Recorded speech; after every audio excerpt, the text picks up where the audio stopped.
The text came through while I was reviewing acquisition files at my desk. Eva, my cousin. The family peacekeeper who somehow stayed neutral through every storm.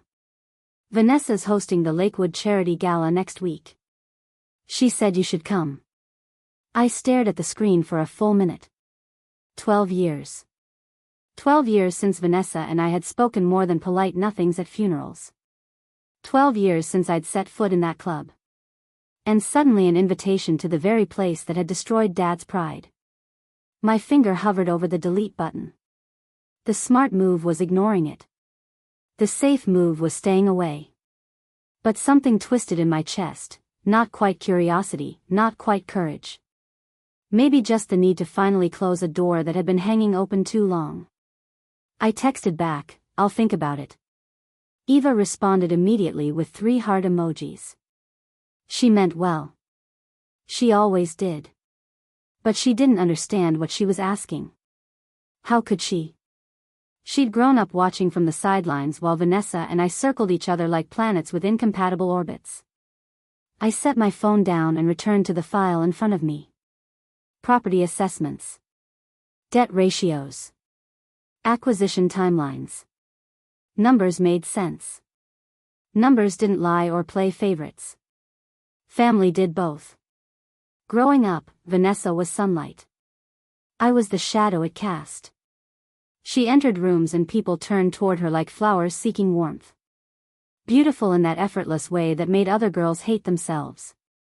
Magnetic in that dangerous way that made everyone forgive her cruelty. I learned early that competing was pointless. She won every argument with a smile that could slice. She charmed teachers into great adjustments and boys into heartbreak. Meanwhile, I hid in libraries, buried in books, invisible by choice because invisibility hurt less than constant comparison. You and Vanessa are the same coin, just opposite sides, Dad used to say, trying to make me feel included. But he was wrong. She was the side that glittered under lights. I was the one that took the scratches, the wear, the tarnish. When our parents divorced, the split mirrored our personalities perfectly. Vanessa stayed with Mom in the city, continuing her reign as social butterfly. I went with Dad to the suburbs, where he rebuilt a quieter life. Smaller house. Smaller dreams. But genuine affection instead of performance. Those years with Dad taught me something Vanessa never learned, that love doesn't require an audience. The night the club revoked Dad's membership carved itself into my memory with knife-edge clarity. I was 17. Dad had just declared bankruptcy after his business partner embezzled funds. The legal fees and debt left us with nothing. We drove to Lakewood together so he could formally surrender his membership card. He'd been a member for 8 years, not long enough to matter, apparently. The manager's apology was rehearsed, professional, empty. "We understand this is difficult, Mr. Grant. Our policies regarding financial stability are quite clear." Dad just nodded. Handed over the keycard. Walked out with his shoulders straight even though I could see the humiliation eating him alive. In the parking lot, I heard laughter. Turned and saw Vanessa with her friends, watching from the terrace. She wasn't even trying to hide her amusement. Our eyes met across the distance. She raised her champagne glass in mock salute. I promised myself 2 things that night. First, I would never let arrogance own me the way it owned her. Second, I would never be powerless again. Dad died a year later. Heart attack. The doctor said stress was a factor. I knew better. Shame had killed him as surely as any physical disease. After Dad's funeral, Vanessa and I divided the inheritance. She got Mom's jewelry and Dad's business contacts, useless, since his reputation was ruined. I got the debt and a lesson in how the world actually worked. While Vanessa networked through cocktail parties, building her social empire on charm and strategic marriages, I disappeared into work. Started as a property analyst at a small firm. 16-hour days studying market trends, zoning laws, investment strategies. I learned where real power lived, not in popularity, but in paperwork. Numbers told stories people tried to hide. Debt ratios revealed desperation. Asset evaluations exposed vulnerability. I became fluent in the language of leverage. My bosses noticed. Promoted me to acquisitions within 3 years. Trusted me with bigger deals, distressed properties, complicated negotiations. I was good at it, the quiet assessment, the patient waiting, the perfectly timed offer that seemed generous but actually tilted everything in our favor. I didn't make friends. Didn't need them. Friendship was Vanessa's currency. Mine was competence. 10 years passed. I became acquisitions director for Sinclair Holdings, a private investment group specializing in troubled assets. We bought things other people couldn't save and made them profitable again. Sometimes we flipped them. Sometimes we held them. Always, we won. The Lakewood portfolio landed on my desk on a Tuesday morning. My assistant didn't know the significance. To her, it was just another file. Debt-heavy private club. Declining membership. Mismanagement. Prime real estate. Standard acquisition target. To me, it was 12 years of waiting crystallized into opportunity. I opened the folder carefully, like it might explode. Financial statements showed what I'd suspected: the club was dying slowly, bleeding money through expensive maintenance and shrinking revenue. The owners were old families clinging to tradition while hemorrhaging cash. Among the board members, one name jumped out: Marcus Webb. Vanessa's husband. Of course. She'd married into the exact social structure that had rejected Dad. Probably considered it poetic justice. I spent 3 days analyzing every number. The club was salvageable, barely. But it would require capital injection, restructuring, modernization. Things the current board would resist because change threatened their nostalgic fantasy. They needed a buyer. They just didn't know it yet.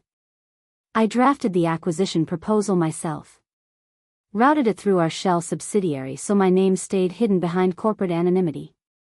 Made an offer that looked generous, just high enough to seem like salvation, just low enough to give us controlling leverage. They accepted within 2 weeks. The contracts took months to finalize.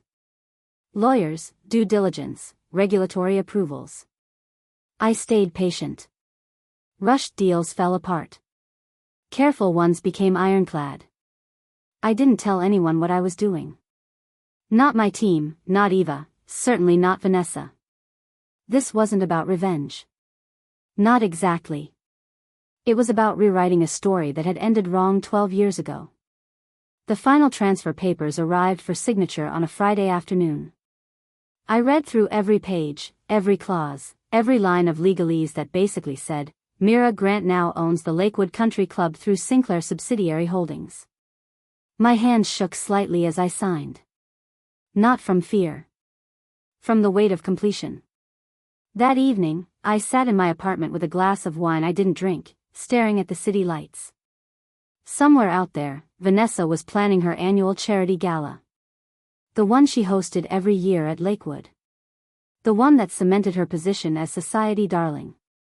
She had no idea the ground had shifted beneath her designer heels. I felt nothing. No triumph. No satisfaction. Just a strange emptiness, like finishing a marathon and realizing the finish line looks exactly like the starting point. Eva called 3 days before the gala. You're coming, right? I told Vanessa you would. I don't know, Eva. Please. It's been too long. Maybe it's time to move past everything. Move past. As if trauma were furniture you could simply walk around. What did Vanessa say when you told her I might come? Hesitation. She said fine. She said the club is for everyone. The irony was delicious. Everyone except Dad, once upon a time. Mira, that was 12 years ago. People change. Did they? Or did they just get better at hiding who they'd always been? But Eva's hope was genuine, and I was tired of carrying anger like baggage. Okay. I'll come. Really? Her relief was palpable. Thank you. I really think this could be good for both of you. I doubted that. But I was curious now. Curious to see Vanessa's face when she realized her domain had new management. Curious to stand in the space where Dad had been humiliated and feel nothing except ownership. What should I wear?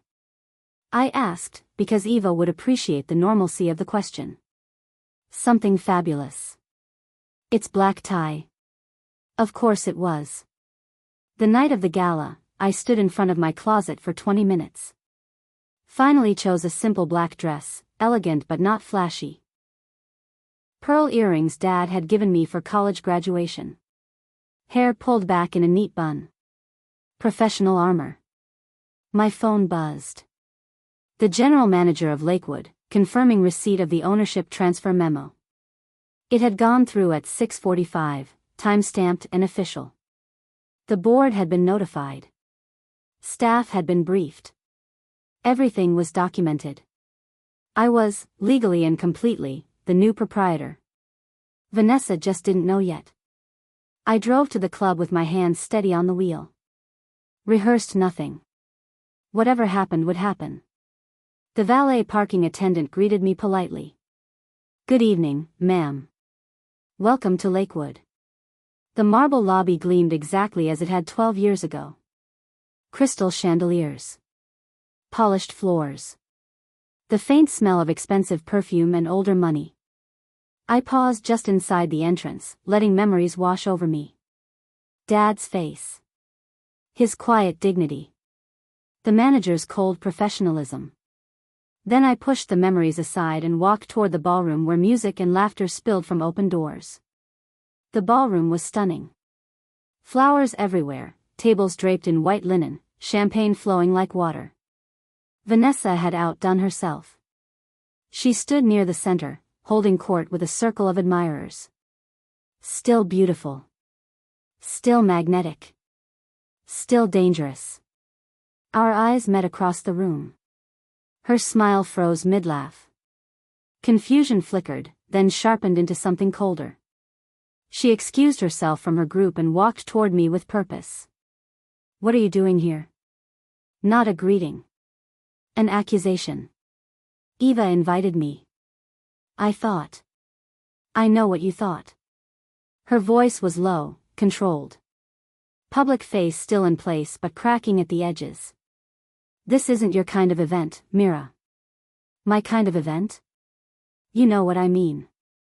This is for people who actually belong here. The words hit exactly where she intended. The same wound, 12 years reopened. I felt heat rise in my chest but kept my voice even. I belong everywhere I choose to be. Not here. Not tonight. She glanced around, making sure people were watching. They were. Vanessa always performed best with an audience. Security will escort you out if necessary. That won't be. Please don't make this harder than it needs to be. Her hand shot out fast, connecting with my cheek with a sharp crack that silenced the room. The slap echoed. Sound seemed to stop except for the ringing in my ear. Cameras clicked, someone's phone, probably several. I tasted copper and humiliation and something else. Clarity. Vanessa leaned close, her voice a venomous whisper only I could hear. People like you ruin places like this. Stay away from my life. I could have shouted. Could have told her right then, in front of everyone, that she'd just assaulted her new boss. That her precious club belonged to me now. That karma had signed the deed while she'd been too busy preening to notice. But real power doesn't yell. Real power waits. I straightened my jacket. Tasted blood from where my lip had caught on my teeth. Met her eyes calmly. That's interesting, I said quietly, since I'm the new owner. The words hung in the perfumed air like smoke. Vanessa blinked, certain she'd misheard. Around us, conversations died. Someone gasped. I saw Eva in the crowd, hand over her mouth. What? Vanessa's voice cracked. I turned to the general manager, who'd appeared at the edge of the commotion. He was already checking his phone, face going pale as he read the email notification. Mr. Harrison, I said calmly, would you mind confirming the ownership transfer that finalized this evening? Harrison cleared his throat, looking between Vanessa and me like a man caught in a minefield. Ms. Grant, yes, we received the official documentation from Sinclair Holdings at 1845 this evening. The transfer is complete. Whispers erupted. Phones appeared. Vanessa's face went through several colors: confusion, disbelief, rage. That's impossible. The club is was owned by several board families, including your husband's, I corrected gently. The board sold controlling interest to Sinclair Holdings 3 months ago. The final paperwork completed today. I'm the acquisitions director who handled the purchase. Sinclair operates through subsidiaries, which is why the name wasn't immediately recognizable. Marcus Webb pushed through the crowd, his face ashen. There must be some mistake. We would have been notified if. You were notified, Harrison said, his loyalty shifting with practiced efficiency. The memo went to all board members this afternoon. Perhaps it went to spam? Marcus fumbled for his phone. Found the email. Went even paler. Vanessa grabbed his arm. Tell them this isn't happening. Tell them we own. We don't, Marcus said quietly. Not anymore. The debt was too high. The board voted to accept the buyout. I told you about this. You said it was a corporate restructure. It was. Just not the kind that kept us in control. The crowd watched like spectators at a tennis match. I should have felt triumphant.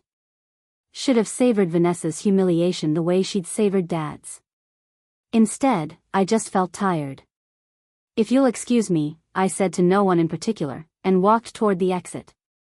Behind me, I heard Vanessa's voice rising, cracking. She planned this.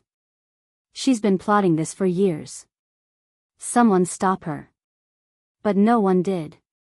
Power has gravity. People orbit whoever holds it. Tonight, that was me. Outside, the night air felt cool against my burning cheek. I leaned against my car, hands shaking now that the adrenaline was fading. My phone buzzed. Text from Eva, OMG. Are you okay? That was insane. Then another, did you really buy the club? And another, Vanessa is losing it. Like really losing it. I didn't respond. Just sat in my car watching people filter out of the gala early, the party effectively over. Through the windows, I could see Vanessa arguing with Marcus, gesturing wildly. My cheek throbbed. I checked the mirror. Red mark already blooming into a bruise. Evidence. Not that I needed it. At least a dozen phones had captured the moment. By midnight, the video was everywhere. Someone had posted it with the caption, "When karma signs the deed."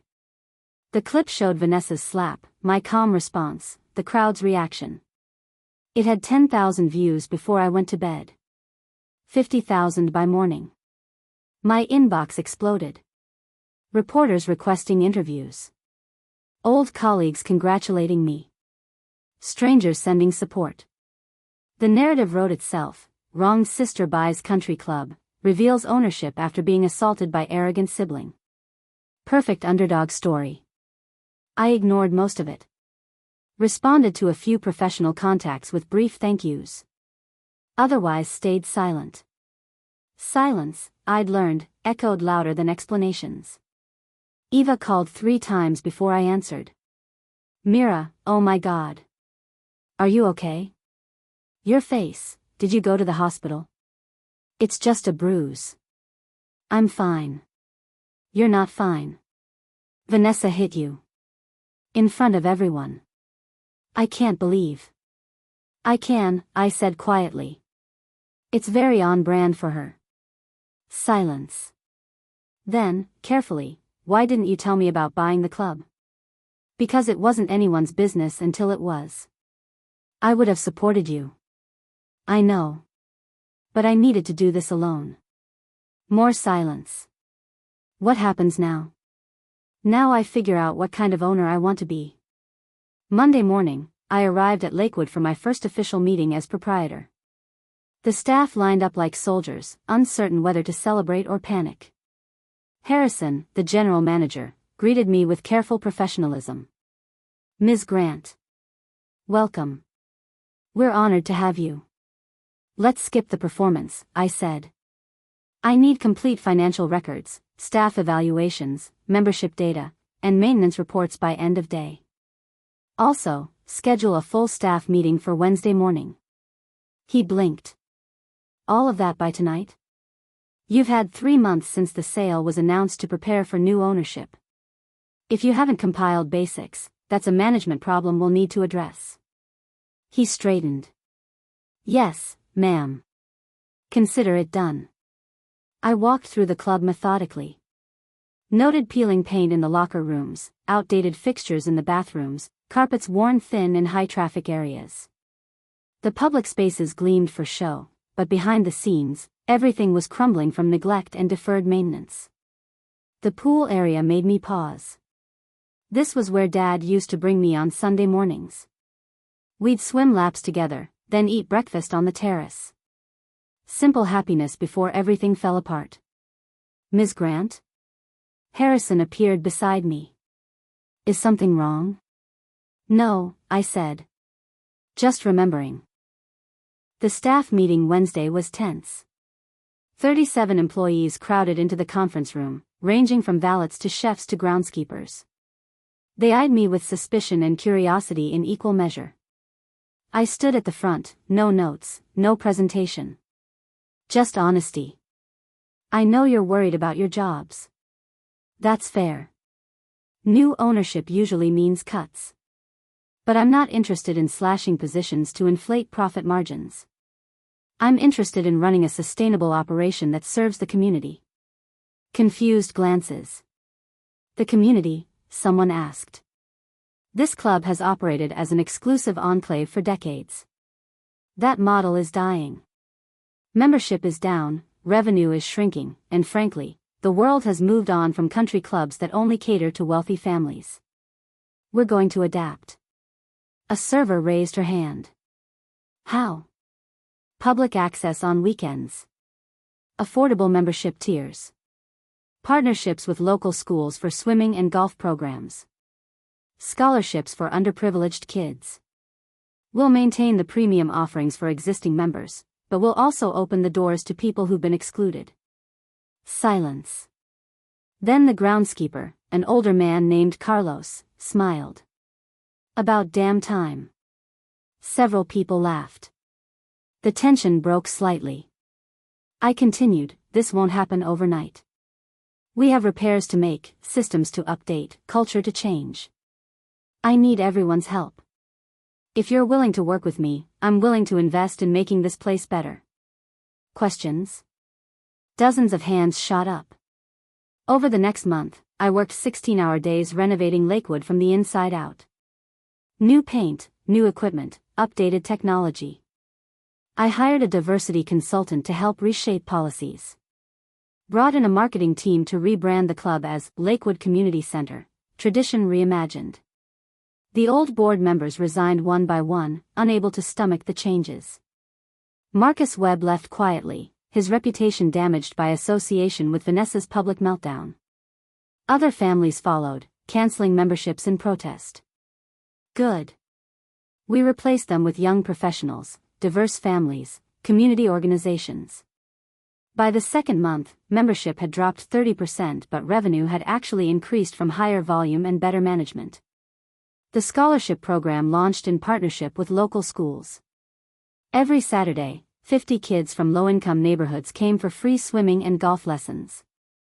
Watching them laugh in the pool where Dad and I used to swim felt like healing something broken. Eva visited during one of the weekend programs. Stood beside me watching the kids.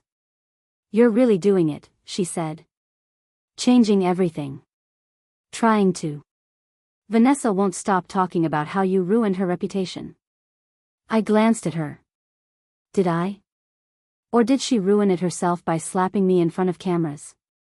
Eva winced. Fair point. The viral video had consequences beyond my control. Vanessa's social media accounts hemorrhaged followers. Event organizers quietly stopped calling her for charity work. Her friends, the ones who'd laughed at Dad in the parking lot, suddenly had excuses for why they couldn't meet for lunch. Social exile is slow torture for people like Vanessa. She thrived on attention, validation, admiration. Watching it evaporate must have felt like suffocation. I didn't celebrate her downfall. Didn't comment on the blog posts or news articles analyzing the Lakewood slap incident. Stayed focused on work, on rebuilding, on creating something Dad would have been proud of. 3 months after the gala, Vanessa showed up at my office. No appointment. Just appeared in my doorway looking smaller somehow. Defeated. Can we talk? Her voice lacked its usual confidence. I gestured to the chair across from my desk. She sat carefully, hands folded in her lap. We stared at each other for a long moment. I made a mistake, she said finally. You made several. I shouldn't have hit you. That was wrong. I was drunk and angry, Anne. And you've always hated that I existed, I finished. The quiet sister who made you look less shiny by contrast. She flinched. That's not. It is. But I understand. Competition was the only language our family spoke. You just happened to be better at it than me. Tears welled in Vanessa's eyes. Real ones, for once. I didn't come here for forgiveness. I came because I need to understand why. Why what? Why you bought the club. Was it just revenge? To hurt me? I considered the question honestly. No. I bought it because the opportunity existed and made financial sense. That you were connected to it was ironic timing, not motivation. But you knew I'd be humiliated. I knew you'd feel entitled and be surprised when reality didn't match expectations. There's a difference. She looked down at her hands. Everyone hates me now. People don't hate you. They just don't fear you anymore. That's not the same thing. It feels the same. Maybe. I softened slightly.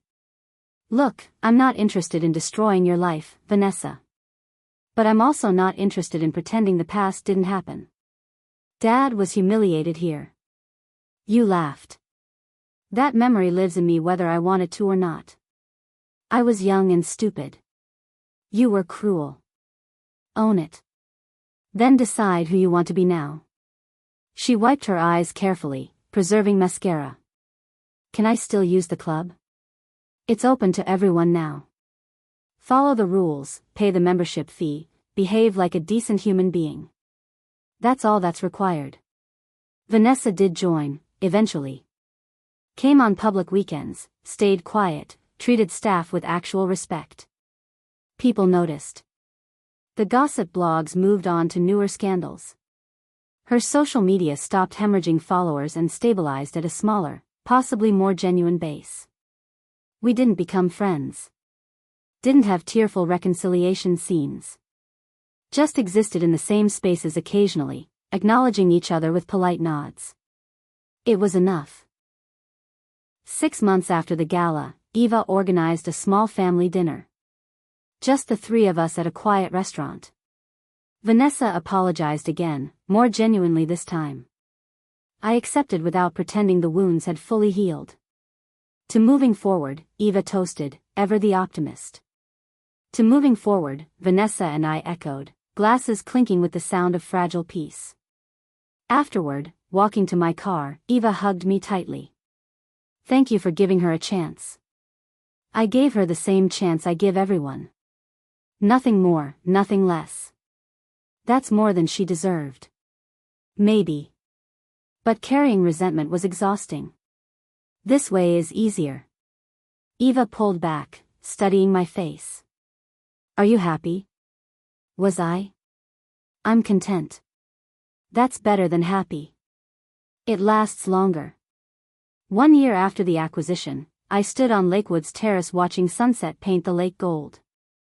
The air smelled like cut grass and chlorine and possibility. Voices carried from the pool area where families were enjoying the evening swim session. Behind me, footsteps approached. Harrison appeared with a clipboard. Final membership numbers for the quarter, Ms. Grant. We're up 42% from this time last year. Revenue's up 27%. And we're booked solid for community events through next spring. Community events? I turned from the view. Birthday parties, school fundraisers, nonprofit gatherings. Turns out when you stop being exclusive, people actually want to use your facilities. I smiled. Imagine that. He hesitated. For what it's worth, I was skeptical at first. Thought you were going to run this place into the ground. But you've done something remarkable here. Changed the entire culture. We changed it. I just signed the papers. You did more than that. You gave people like me permission to care about more than profit margins. That matters. After he left, I stayed on the terrace until the sunset faded and stars emerged. My phone buzzed. Text from Eva, proud of you, cousin. Uncle Robert would be too. Dad. I wondered what he'd think of all this. The club that rejected him now open to everyone. His daughter running it not with arrogance but with intention. The one-year anniversary event was simple. No black tie gala. Just a community barbecue on the lawn. Burgers and hot dogs instead of champagne and caviar. Families spread blankets on the grass. Kids ran through sprinklers. Music played from a local band. I unveiled a memorial plaque near the main entrance, in memory of Robert Grant, who believed fairness is the finest luxury. May this space honor everyone who walks through these doors. People clapped. Some cried. I felt my throat tighten but kept my composure. This was for Dad, not for me. Vanessa came. Stood at the back of the crowd, clapping quietly. Our eyes met briefly. She nodded, acknowledgement, maybe respect. I nodded back. Afterward, people asked for photos. Thanked me for opening access. Shared stories about what the club meant to them now. An elderly woman grabbed my hand. My grandson takes golf lessons here on Saturdays. He's from the South Side. Never thought he'd get to learn at a place like this. Thank you. He's welcome here, I said. Everyone is. That night, driving home, I realized the ache I'd carried for 12 years had finally eased. Not disappeared, trauma doesn't work that way. But softened into something manageable. Scar tissue instead of open wound. 2 years in, Lakewood thrived in ways that had nothing to do with exclusivity. We'd become a community hub, hosting public forums, art shows, concerts, farmers markets. The golf course was still pristine, but now it served beginners alongside experts. The scholarship program expanded. We partnered with local colleges to offer mentorship and internship opportunities. Watched kids who'd started in our summer programs earn college acceptances and return to volunteer. The cycle of access creating opportunity creating success. I promoted Harrison to COO and hired a new general manager with a background in nonprofit management. Spent less time in daily operations and more time on strategic planning. Took actual vacations for the first time in years. Eva convinced me to go to therapy. "You've fixed the building," she said. "Maybe work on fixing yourself now?" She wasn't wrong. Talking through the childhood dynamics, the competition, the unresolved grief about Dad, all of it helped. Didn't erase anything, but provided context. Understanding. My therapist asked once, "Do you think you bought the club to honor your father or to prove something to Vanessa?" Both, I admitted. But mostly I bought it because I could. Because having power and using it wisely felt better than wanting it and pretending not to. Vanessa and I had coffee occasionally. Not often, maybe every few months. Awkward conversations that slowly became less painful. She'd started volunteering at a women's shelter, using her networking skills to raise funds. Found purpose in something beyond social climbing. "I'm proud of you," I told her once. Meant it. She looked surprised. For what? For changing. That takes courage. I didn't really have a choice after everything that happened. You always have a choice. You chose growth instead of bitterness. That counts. We'd never be close. The wounds ran too deep, the history too complicated. But we'd achieved something harder than reconciliation, mutual respect. That was enough. Marcus and Vanessa divorced quietly. He moved to another state. She stayed local, rebuilt her life on a smaller, more authentic scale. We existed in the same city without drama. Progress. Eva beamed every time we managed a civil interaction. See? I knew you two could figure it out. Figuring it out doesn't mean becoming best friends, I reminded her. No, but it means not actively hating each other. I'll take it. Fair enough. 3 years after the acquisition, a documentary crew contacted me. They were filming a series about women in business who transformed industries or challenged norms. Wanted to feature the Lakewood story. I declined initially. But my marketing director convinced me. It's not about you. It's about what you built. About access and equity and changing toxic systems. Other people need to see it's possible. The filming took 2 weeks. Interviews with me, staff, members, scholarship recipients. B-roll of the facilities, the programs, the community events. They interviewed Vanessa too, she agreed, surprisingly, and spoke honestly about her mistakes and what she'd learned. The episode aired 6 months later. Titled, Power Redefined, The Lakewood Transformation.